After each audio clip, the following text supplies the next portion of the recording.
Would you let your child live a lie if the truth would destroy them? Because I've been watching my daughter win awards for the last 17 years, and none of them are really hers. Sarah was born 3 minutes before Emma. 3 minutes that somehow made her the responsible one, the leader, the one everyone expected more from. But when they were 6 months old, we had to do genetic testing. Both girls had been showing some concerning symptoms, and the doctor needed to know which twin carried the marker for a rare learning disability.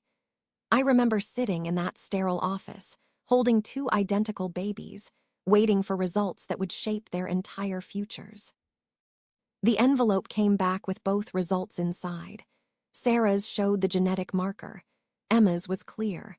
I stared at those papers for what felt like hours. Sarah, my firstborn by 3 minutes, would struggle in school. She'd need special education, constant support, maybe never live independently. Emma would be fine, normal, everything would come easily to her. I don't know when I made the decision. Maybe it was when I thought about how Sarah had already claimed the role of big sister, how she babbled first, reached for toys first, how everyone already saw her as the leader. Maybe it was when I imagined explaining to people why one twin needed help and the other didn't. Maybe it was just maternal instinct gone wrong. I switched them. I took Emma's clean results and put Sarah's name on them. I took Sarah's positive results and wrote Emma's name at the top. Then I called the doctor's office and reported them exactly backwards. For 17 years, I've watched Emma struggle through school while everyone expected her to keep up. I've seen her cry over math homework that should have been easy for her, watched her confidence crumble when teachers asked why she couldn't focus like her sister. Sarah has been on the honor roll since middle school. She's headed to college on a scholarship. She thinks she's naturally gifted, and Emma thinks she's naturally stupid. The truth is, Emma has a learning disability that's gone untreated for 17 years because I was too afraid to let Sarah be the one who needed help.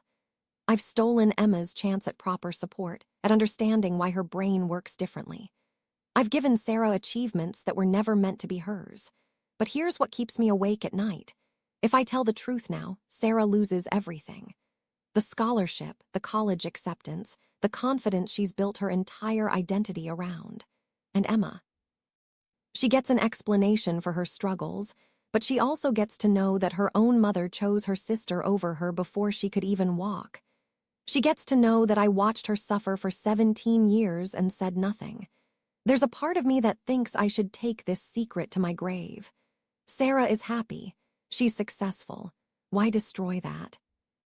But there's another part that knows Emma deserves to understand why reading takes her twice as long, why numbers blur together, why she spent her whole life feeling broken when she just needed different tools. I keep telling myself I was protecting them both, but I know the truth. I was protecting myself from having to love a child who needed more help, and now I don't know how to fix what I broke. What would you have done? Tell me in the comments.